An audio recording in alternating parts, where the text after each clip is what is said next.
Salut à toi, bienvenue sur Savoir Nomade. Tu connais sûrement la Ford Mustang, la Focus ou la Fiesta. Mais est-ce que tu connais vraiment l'homme derrière tout ça? Henry Ford. Ce n'est pas juste un constructeur automobile, c'est un pionnier, un visionnaire, l'homme qui a changé le monde du travail et peut-être ta façon de voir la réussite. Né dans une ferme en 1863, sans richesse, sans diplôme, Ford grandit avec une idée simple, simplifier la vie des gens. Et en 1908, il crée la première voiture pour le peuple, la Ford T. Mais il ne s'est pas arrêté là. Il invente la chaîne de montage moderne, double le salaire de ses ouvriers et transforme à jamais l'Amérique. Mais ce que tu vas entendre ici, ce ne sont pas des leçons d'histoire. Ce sont 10 leçons concrètes, directement tirées de sa vie, que tu peux appliquer dès aujourd'hui. Et reste bien jusqu'à la fin, parce que la leçon numéro 10, c'est peut-être celle qui peut vraiment tout changer pour toi. Alors si tu veux grandir avec nous, t'inspirer, avancer dans ta vie, abonne-toi maintenant. Et surtout, laisse un like. Pour toi, c'est un clic. Pour nous, c'est énorme. C'est parti. Leçon 1. Crois en toi, même quand personne d'autre n'y croit. En 1986, Henry Ford assemble dans un atelier sombre son tout premier prototype, une étrange machine à moteur, montée sur 4 roues de vélo. Résultat, on se moque de lui, on le traite de rêveur. On lui dit « Les chevaux suffisent, pourquoi t'embêter avec un engin bruyant et dangereux ?» Mais Ford avait une conviction. Il voyait déjà un monde où chaque famille aurait une voiture. Une idée impensable à l'époque, mais claire dans sa tête. Napoleon Hill, dans Réfléchissez et devenez riche, dit « Le point de départ de toute réussite, c'est le désir ardent, alimenté par la foi. » Ford croyait tellement à son idée qu'il a investi tout ce qu'il avait. Argent, énergie, réputation. Il a échoué plusieurs fois. Il a même été viré de sa propre entreprise par des investisseurs et pourtant, il est revenu. Encore et encore. Imagine un coureur qui tombe 5 fois en pleine course. Tout le monde le dépasse. Mais lui, il se relève parce qu'il court pour quelque chose que les autres ne voient pas encore. C'était ça, Ford. Et toi, qu'est-ce que tu portes en toi que les autres ne voient pas encore? Une idée, un rêve, une vision? Écris-le en commentaire. Parce que tout commence par là. Mais avoir une vision ne suffit pas. Encore faut-il savoir passer à l'action, et c'est justement ce que Henry Ford a compris très tôt. Voyons ensemble la deuxième leçon. Leçon 2. L'action d'abord. La perfection viendra après. Henry Ford n'a jamais attendu que son idée soit parfaite pour la lancer. Sa toute première voiture, le quadricycle, était instable, bruyante et à peine fiable. Mais il l'a construite. Il l'a testée. Et surtout, il l'a mise sur la route. Il savait une chose. On ne construit pas une voiture parfaite dans un cahier. On la construit en avançant. Dans Atomic Habits, James Clear insiste sur ce point. C'est en agissant qu'on affine. C'est en répétant qu'on devient excellent. Ford n'a cessé d'améliorer ses modèles. D'abord une voiture, puis 2, puis 10 000. C'est cette obsession de progresser en marchant, plutôt qu'en rêvant immobile, qui l'a distingué. Imagine un sculpteur face à un énorme bloc de pierre. Il ne passe pas des mois à réfléchir au coup parfait. Il prend son marteau, il frappe, il ajuste. Chaque geste le rapproche de l'œuvre. C'est ça, Ford. Qu'est-ce que tu remets toujours à demain parce que ce n'est pas prêt? Et si tu le lançais quand même? Dis-moi en commentaire, quelle est la chose que tu peux commencer aujourd'hui sans attendre qu'elle soit parfaite? Mais attention, agir, c'est bien. Mais agir intelligemment, avec un objectif clair, c'est encore mieux. Et c'est ce qu'Henry Ford a compris avec la puissance de la spécialisation. Leçon 3. Concentre-toi sur une seule chose, mais fais-la mieux que tout le monde. En 1908, Henry Ford fait un pari fou. Plutôt que de produire plusieurs modèles de voitures comme ses concurrents, il décide de ne fabriquer qu'un seul modèle, la Ford T.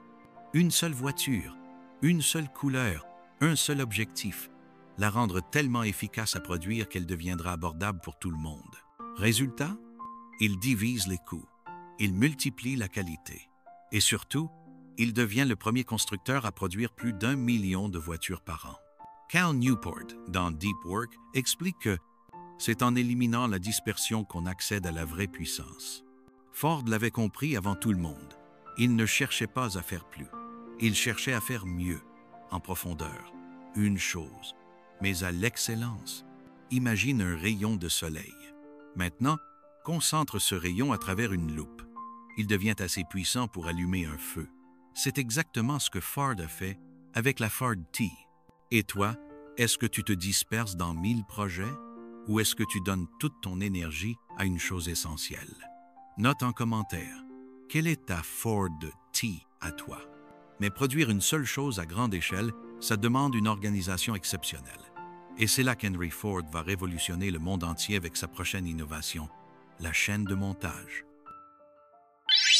Leçon 4. Crée un système qui travaille pour toi. Produire une voiture, c'était long, très long. Avant Ford, il fallait plusieurs semaines, et chaque ouvrier devait maîtriser toutes les étapes. Mais Ford observe, analyse, simplifie. En 1913, il installe dans son usine la première chaîne de montage moderne. Résultat, le temps de fabrication passe de 12 heures à 1h30. Il ne travaille plus dans le système, il crée un système qui travaille pour lui. Daniel Walter, dans Le pouvoir de la discipline, explique que les gens qui réussissent ne dépendent pas de leur motivation. Ils créent des routines, des structures, des systèmes. Ford ne voulait pas juste produire plus. Il voulait produire mieux, plus vite, sans gaspillage. Imagine une rivière.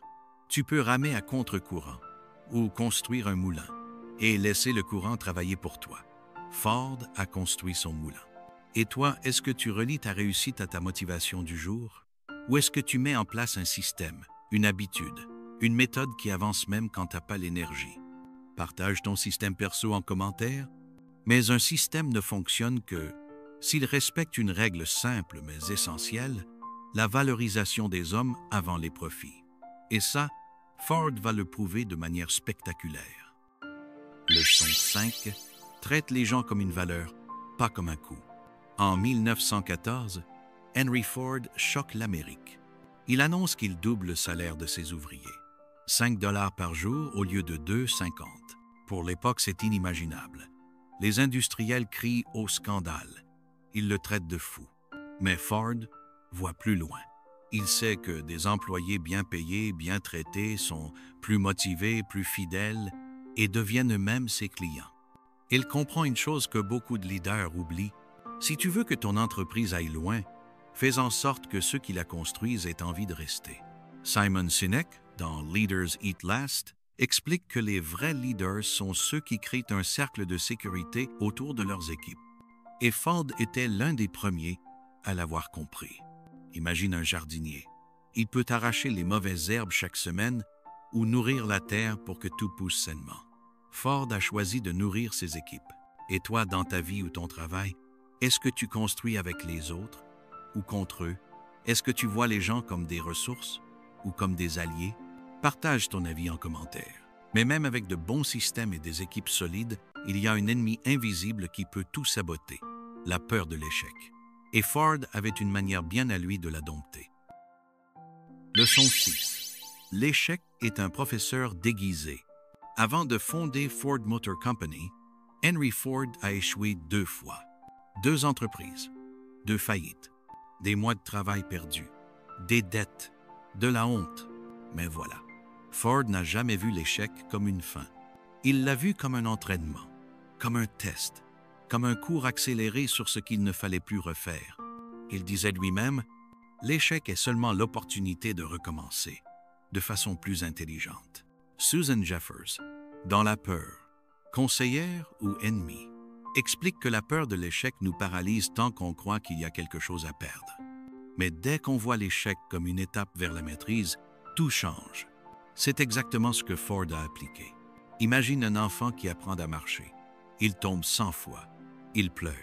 Mais il ne dit jamais « j'abandonne la marche ». Il recommence. Parce que pour lui, tomber fait partie du jeu. Ford a gardé cet état d'esprit toute sa vie. Et toi, est-ce que tu vois tes échecs comme des preuves que tu n'es pas fait pour ça? Ou comme des marches d'un escalier que tu es en train de grimper? Dis-le en commentaire. Mais pour encaisser les chocs, pour avancer malgré les chutes, il faut de l'énergie, une routine, une façon de se régénérer. Et c'est là que Ford nous donne une autre leçon essentielle. Leçon 7. L'énergie vient de la régularité, pas de la force brute. Henry Ford n'était pas un bourreau de travail en mode 20 heures par jour. Ce qu'il a mis en place dans ses usines, une journée de 8 heures, 5 jours par semaine, à l'époque c'était révolutionnaire. Travailler moins pour produire plus, personne n'y croyait.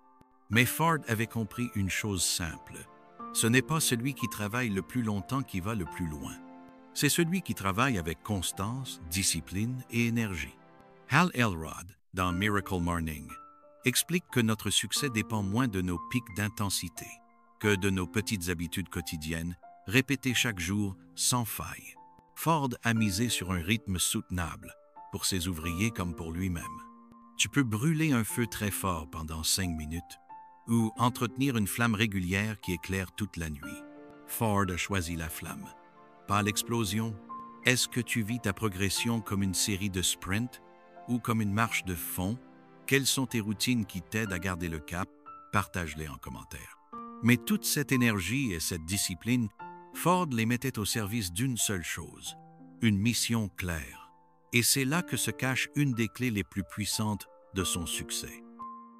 Leçon 8. Aie une mission plus grande que toi-même. Quand Ford crée la Model T, son objectif n'est pas juste de vendre des voitures. Il veut changer la société, rendre la mobilité accessible, donner aux petits fermiers la même liberté que le bourgeois des villes. Il le dit lui-même, « Je construirai une voiture pour la multitude ». Simon Sinek, dans Start with Why, montre que les plus grands leaders ne vendent pas un produit.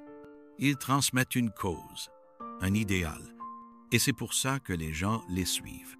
Ford n'a pas inspiré les foules avec un moteur. Il les a inspirés avec une mission de progrès. Imagine un capitaine qui ne dit pas à son équipage « On traverse l'océan », mais « On va découvrir un monde nouveau ». C'est cette vision-là qui fait avancer un bateau dans la tempête. Et toi, c'est quoi ta mission? Qu'est-ce qui te fait te lever le matin, même quand c'est dur? Écris ton pourquoi en commentaire. Tu pourrais inspirer quelqu'un.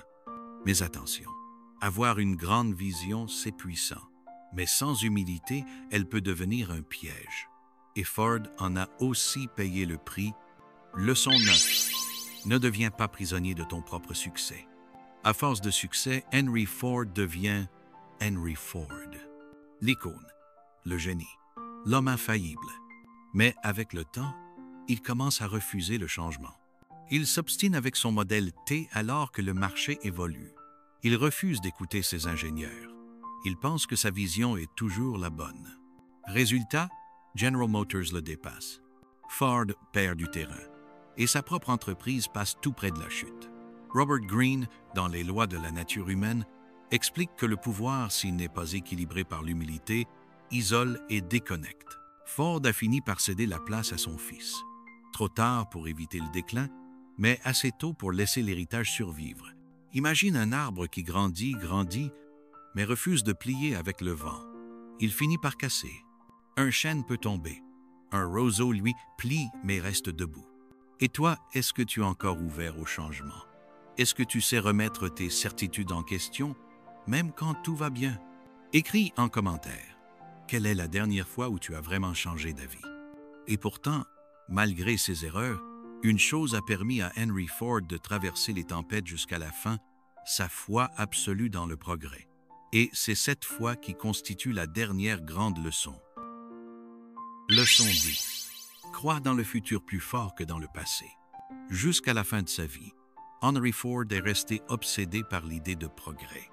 Il n'idéalisait pas le bon vieux temps. Il regardait toujours devant. Il investissait dans la recherche.